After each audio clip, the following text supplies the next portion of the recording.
मरण कंडिका का स्वाध्याय हम कर रहे हैं आचार्य श्री अमित गति सागर जी महाराज द्वारा रचित।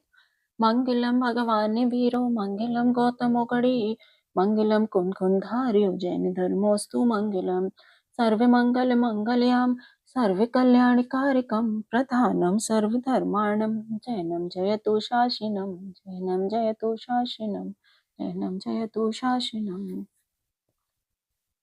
कल हमारा 5वां महाव्रत तक का वर्णन पूर्ण हुआ था। आज आगे पढ़ेंगे। आज हमारा महाव्रत शब्द की निरुक्ति एवं अन्वर्थता प्रारंभ होगा। ये अहिंसादिक व्रत महान अर्थ, महापुरुषार्थ या महाप्रयोजन जो कर्म नाश है उसको सिद्ध करते हैं। जो महापुरुष तीर्थंकर गणधर आदि के द्वारा सेवित आचरित है और जो स्वयं महान है, इन कारणों से इन व्रतों को महाव्रत कहते हैं। इन पांचों महाव्रतों की रक्षा करने के लिए रात्रि भोजन में निर्वृत्ति कही गई है तथा उन्हीं के रक्षा हेतु सिद्धांत में कही गई 8 प्रवचन माता है तथा सभी भावनाएं भी बतलाई हैं। विशेषार्थ, रात्रि भोजन करने से हिंसा होती है, एषणा समिति का पालन नहीं होता क्योंकि दाता द्वारा दिए गए आहार का शोधन नहीं हो सकता। 8 प्रवचन माताएं भी महाव्रतों की रक्षा करती हैं। 5 समिति और 3 गुप्ती को अष्ट प्रवचन मात्र का कहते हैं। प्रवचन रत्नत्रय को कहते हैं। रत्नत्रय धर्म की जो माता के समान रक्षा करे, अर्थात जैसे माता को पुत्र को पाप से जैसे माता पुत्र को पाप से बचाती है, वैसे समिति गुप्ती रूप माताएं व्रत रत्नत्रय रूप पुत्र की रक्षा करती है। महाव्रत की दृढ़ता के लिए 25 भावनाएं भी आगम में कही हैं। रात्रि भोजन में मुनि के शंका के साथ हिंसा आदि 5 पापों की प्राप्ति होती है, अर्थात मुनि की शंका होती है कि मेरे से हिंसा आदि दोष हुए या नहीं और 5 पापों का दोष लगता है तथा रात्रि में आहारार्थ गमन करने में ढूंढ कंटक आदि से स्वयं को विपत्ति आती है। मनोगुप्ती और वचनगुप्ती का लक्षण। मन के रागादि दोष नष्ट होना मनोगुप्ती कही जाती है और असत्य से निवृत्त होना अथवा मौन रहना वचनगुप्ती कहलाती है। आगे कायगुप्ती का लक्षण। शरीर को क्रिया गमन, खड़े होना, बैठना, हाथ पांव फैलाना आदि से निवृत्त होना, दूर होना कायगुप्ती है अथवा शरीर में निर्ममत्व हो जाना या हिंसा आदि पापों से निवृत्त होना कायगुप्ती मानी जाती है। जिस प्रकार नगर की रक्षा के लिए खाई होती है और खेत की रक्षा के लिए बाढ़ होते हैं, उस प्रकार साधुओं के पाप के निरोध के लिए गुप्तियां मानी गई हैं। अर्थात जैसे नगर के चारों ओर खाई होने से नगर में शत्रु सेना नहीं घुसती, खेत में कांटे आदि की बाढ़ होने से पशु नहीं घुसते, वैसे गुप्ती के द्वारा पाप का निरोध होता है। इस प्रकार गुप्ती का महत्व जानकर हे छपक, तुम मन का प्रयोग तथा वचन और काय के प्रयोग में सदा सावधान होकर वर्तना, अर्थात मन के खोटे विचार, कुवचन और शरीर के कुचेष्टा या व्यर्थ को क्रिया, इन सबको रोककर स्वाध्याय और ध्यान में तत्पर होना। यहाँ ईरिया समिति का स्वरूप आगे पढ़ते हैं। अब मार्ग शुद्धि, उद्धोत शुद्धि, उपयोग शुद्धि और आलंकन शुद्धि, इस 4 शुद्धियों के द्वारा आगम अनुसार गमन करने वाले साधु की ईरिया समिति होती है। विशेषार्थ, साधु गमनागमन करते समय त्रस स्थावर जीवों की रक्षा करता है। वह कभी भी व्यर्थ गमन नहीं करता, रात में गमन नहीं करता, अपने नेत्रों की ज्योति ठीक रहने पर ही गमन करता है और सूर्य के प्रकाशन में गमन करता है। इसी को बताते हैं मार्ग शुद्धि। गमन के मार्ग में अंकुर, हरित काय, त्रश, चींटी आदि को प्रचुरता नहीं होना तथा वे मार्ग स्त्री, पुरुष, पशु, सवारी आदि के गमनागमन से प्रासुक हुआ है या धूप से तपा हो, वह मार्ग शुद्धि कहलाती है। उद्धोत शुद्धि, दिन में सूर्य के प्रकाश से चलना, अन्य चंद्र आदि के प्रकाश में नहीं, यह उद्धूत शुद्धि है। उपयोग शुद्धि चलते समय जीव है या नहीं इत्यादि रूप मार्ग में अपने उपयोगों को केंद्रित करके चलना, उन मनस्क होकर नहीं चलना, पैर के रखने उठाने में सावधानी रखना इत्यादि उपयोग शुद्धि कहलाती है। आलम्बन शुद्धि गुरु वंदना, निष्ठा, बंधन वंदना, तीर्थ वंदना, अपूर्व शास्त्र पठन आदि हेतु से विहार करना, व्यर्थ घूमने के लिए नहीं, यह आलम्बन शुद्धि कहलाती है। चलते समय न मंद गमन हो और न अति शीघ्र, आगे की 4 हाथ प्रमाण भूमि को देखते हुए चलना। मार्ग में खेल, नाटक, नत, स्त्री आदि का अवलोकन करने हेतु खड़े नहीं होना, कूद कर नहीं चलना, मद भारी चाल से नहीं चलना, दुष्ट पशुओं को दूर से परिहार करके चलना इत्यादि सूत्रानुसार गमन कहलाता है। इस प्रकार एरिया समिति का पालन करते हुए साधु के कर्म बंध नहीं होता। अलीक पुरुष, कर्कश आदि वचनों से रहित तथा सत्य और असत्य मृषा ऐसे 2 प्रकार के वचनों को बोलने वाले साधु के तथा सूत्र के अनुसार बोलने वाले साधु के भाषा समिति होती है।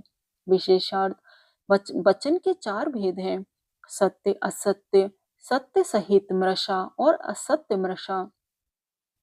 सज्जनों की हितकारी वाणी सत्य कहलाती है। सताम हिता सत्या, जो सत्य नहीं वह असत्य है। जिसमें सत्य असत्य दोनों प्रकार के वचन हैं वह सत्य मृषा कहलाती है। जो सत्य भी नहीं है और असत्य भी नहीं है, ऐसे अनुभय वचन असत्य मृषा वचन है। इस पद का समास न सत्यम न मृषा चा इति असत्य मृषा है। इसमें एक नकार वाचक अकालोप होता है, जैसे कि अनादि निधन शब्द में अनिधन का अलुप्त होता है। इन 4 वचनों में से 2 वचन साधुओं के ग्रहण बताए हैं। सत्य और असत्य मृषा शास्त्र के अनुकूल वचन बोलना, सूत्र मार्ग से बोलना कहलाता है। इस प्रकार कार्यवश सत्य भाषण करना भाषा समिति है। यहाँ पर एक प्रश्न होता है कि सत्य महाव्रत में सत्य बोलने का आदेश है, पुनः भाषा समिति में भी सत्य वचन की बात है तथा 10 धर्मों में भी सत्य एक धर्म भी है। इन सब में अंतर क्या है, इसका उत्तर देते हैं। सत्य महाव्रत में साधु तथा असाधु दोनों के साथ सत्य बोला जाता है, अधिक भी बोल सकते हैं। भाषा समिति में उन्हीं पुरुष के साथ बोलना चाहिए किंतु थोड़ा बोलता है, और सत्य धर्म का पालन करने वाले साधु केवल साधुजनों के साथ ही बोलेगा। हाँ, वह उनके साथ अधिक भी बोल सकता है। यही इन तीनों में अंतर है। सत्य वचन के 10 भेद: देश सत्य, सम्मति सत्य, निक्षेप सत्य, नाम सत्य, रूप सत्य, प्रतीति सत्य, संभावना सत्य, उपमा सत्य, व्यवहार सत्य और भाव सत्य। ये 10 प्रकार के सत्य होते हैं। यहाँ पर इन 10 प्रकारों के वचनों का लक्षण बताते हैं। विशेषार्थ: देश देश में जो प्रसिद्ध है ऐसे वचन देश सत्य कहलाते हैं। देश भात की कहीं पर क्रूर, कहीं ओदन, कहीं चोखा कहा जाता है, वह सब अपने देश की अपेक्षा सत्य है। राजा को देव कहना, उनकी रानी को देवी कहना, यद्यपि ये मनुष्य है तो भी देव देवी कहना सम्मति सत्य है, क्योंकि ये नाम सर्वलोक सम्मत है। प्रतिमा में यह चंद्र प्रभु है इत्यादि स्थापना निक्षेप के अनुसार वचन कहना निक्षेप सत्य है। जिन दत्त आदि नाम रखना नाम सत्य है, इसमें जाति गुण आदि की अपेक्षा नहीं रहती। एक प्रमुख रूप को देखकर उस वस्तु की वैसा कहना रूप सत्य है, जैसे बगुला सफेद है। अन्य की अपेक्षा लेकर बोलना, जैसे वह व्यक्ति लंबा है या छोटा कद वाला है इत्यादि। जिसकी संभावना मात्र हो वह संभावना सत्य है, जैसे यह बाहु से समुद्र पार हो जाता है इत्यादि। उपमा रूप वचन उपमा सत्य है, जैसे चंद्रमुखी कन्या, सागर प्रमाण, काल इत्यादि। वर्तमान में पदार्थ में बेमा परिणमन नहीं भूत में था या आगामी काल में होगा, उसको वर्तमान में कहना व्यवहार सत्य है। पदार्थ का सर्वज्ञ रूप में अवलोकन नहीं होने पर भी संयत या संयतासंयत जनों के अहिंसा व्रतों के परिपालनार्थ यह वस्तु प्राशुक है, यह नहीं है इत्यादि रूप वचन कहना भाव सत्य है। इन 10 प्रकार के सत्य के अतिरिक्त वचन असत्य है। दोनों मिले हुए उभय रूप सत्यामृषा है। इनमें अप्रशस्त वचन असत्य है और मैंने सब दे दिया, मैंने सब भोग लिया इत्यादि वचन उभय रूप है। इस प्रकार साधु के लिए ग्रहण रूप सत्य वचन के भेद कहे। अब दूसरा असत्य मृषा नाम के ग्रहण वचन को गद्य द्वारा बतलाते हैं। आज्ञापनी, संबोधनी, प्रक्षिणी, प्रत्याख्यानी, याचनी, प्रज्ञापनी, इच्छानुलोमी, संयशिकी, संशयकी और निरक्षका। आज्ञाकारी भाषा आज्ञापनी है, जैसे स्वाध्याय करो, असंयम को छोड़ो इत्यादि। आवाज देकर पुकार कर बुलाना संबोधनी भाषा है। मैं अमुक कार्य करूं क्या, आपका स्वास्थ्य कैसा है इत्यादि रूप प्रश्नी भाषा है। मैं एक मास पर्यंत घी का त्याग करता हूँ इत्यादि त्याग रूप भाषा प्रत्याख्यान भाषा है। मुझे पुस्तक देवो इत्यादि याचना वाली याचनी भाषा है। कुछ बोलूंगा इत्यादि रूप प्रज्ञाप्यानी भाषा है। गुरुजनों की इच्छा के अनुकूल भाषा इच्छानुलोमा भाषा है। संशय रूप भाषा संशय की भाषा है और अक्षर रचना रहित ध्वनि निर्जरा भाषा है। अब आगे ऐष्णा समिति।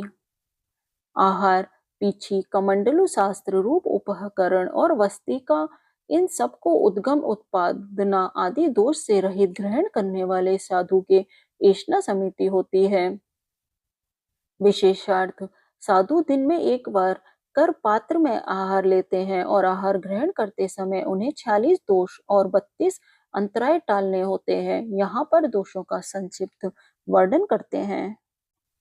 उद्गम, उत्पादन, ऐष्णा, संयोजना, अप्रमाण, इंगाल, धूम और कारण मुख्य रूप से आहार संबंधी ये 8 दोष माने गए हैं। पहला, दातार के निमित्त से जो आहार में दोष लगते हैं वे उद्गम दोष कहलाते हैं। दूसरा, साधु के निमित्त से आहार में होने वाले दोष उत्पादन नाम वाले हैं। तीसरा, आहार संबंधी दोष ऐष्णा दोष है।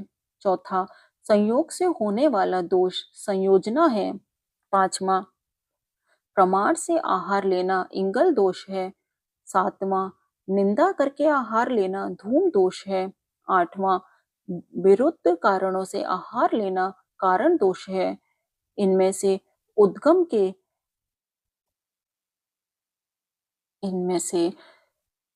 के 16, उत्पादन के 16, ऐष्णा के 10 तथा संयोजना प्रमाण इंगाल के और धूम ये 4, ऐसे 16 + 16 + 10 + 4 ये 46 दोष हो जाते हैं। इन सबसे अतिरिक्त एक अध कर्म दोष जो महादोष कहलाता है। इसमें कूटना, पीसना, रसोई करना, पानी भरना और बुहारी देने ऐसे पंच सोना नाम के आरंभ से 60 कायिक जीवों की व्रात न होने से यह दोष गृहस्थाश्रित है। इसके कारण से इसे करने वाले साधु उस साधु पद में नहीं माने जाते हैं। उद्गम के 16 भेद। पहला, औदेशिक साधु पाखंडी आदि के निमित्त से बना हुआ आहार ग्रहण करना उद्देश्य दोष है। दूसरा, अध्यधि आहारार्थ साधुओं को आते देखकर पकते हुए चावल आदि में और अधिक मिल जाना। तीसरा, पूति दोष प्रासुक तथा अप्रासुक को मिश्र कर देना। चौथा, मिश्र दोष असंयतों के साथ साधु को आहार देना। पांचवा, स्थापित अपने घर में या अन्य कहीं स्थापित किया हुआ भोजन देना। छठा, बलि दोष, यक्ष देवता आदि के लिए बने हुए में से अविष्ट को देना। सातवां, प्रवर्तित, काल की प्रवृत्ति या हानि करके आहार देना। आठवां, प्रविष्यकरण, आहारार्थ साधु के आने पर खिड़की आदि खोलना या बर्तन मांजना आदि। नवा, क्रीत, उसी समय वस्तु खरीद कर ला कर देना। दसवां, परामर्श, ऋण लेकर आहार देना। 11वां, परिवर्त, शाली आदि देकर बदले में अन्य धान्य लेकर आहार देना। अच्छा, परिवर्तन, सॉरी, ये था परिवर्तन, शाली आदि देकर बदले में अन्य धान्य लेकर आहार देना। 12वां, अभिघट, पंक्तिवत 7 घर से अतिरिक्त अन्य स्थान से अन्न आदि लाकर मुनि को देना। 13वां, उद्भिन्न, भोजन के ढक्कन आदि को खोलकर अर्थात शील, मोहर, चपड़ी आदि हटाकर वस्तु निकाल कर देना। 14वां, मालारोहण, नरसनी से चढ़कर वस्तु लाकर देना। 15वां, आक्षेद, राजा आदि के भय से आहार देना। 16वां, अनिशार्थ, अप्रधान दातारों से दिया हुआ आहार लेना। यह 16 दोष श्रावक के आश्रित होते हैं। ज्ञात होने पर मुनि ऐसा आहार नहीं लेते हैं। आगे का स्वाध्याय अब कल करेंगे। जा वाणी के ज्ञान से सोझे लोकालोक, जो वाणी मस्तक पर हूँ सदा दे तू हो ढोग। जिन वाणी भारती तो ही जपू दिन रेन, जो तेरी शरण गए सो पावे सुख चैन। जो तेरी शरण गए सो पावे सुख चैन, जो तेरी शरण गए सो पावे सुख चैन। 9वां नमोकार मंत्र।